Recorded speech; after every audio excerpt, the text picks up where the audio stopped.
ماشي يا حاج، حسابك 350 جنيه ان شاء الله. ليه بس كده؟ ما تعمل واجب يا ابني. لا لا، سعر كده من الاخر، مفيش فصال. يا عم اعتبر نفسك عازمنا على حاجة ساقعة نشربها. حاجه ساعه ماشي. اهو، ما انا عامل حسابك يا حاج. طب اخصم تمن مواصلات طيب.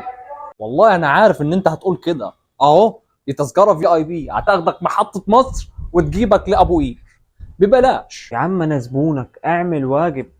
زبون ايه؟ انا اول مره اشوف وش حضرتك يا حاج. يا عم انا هجيب لك اخويا وعياله يشتروا من عندك، حافظها وبرضه مفيش فصال.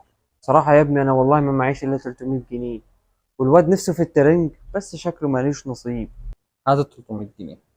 ماشي يا ابني اتفضل. ايه ده؟ دول 400. مش انت قلت ما معكش غير 300؟ ماشي يا ابني واحنا اتفقنا على 300. حسبي الله ونعم الوكيل. هات 100 جنيه من عندك. بس تكون مسامح بالله عليك يا ابني.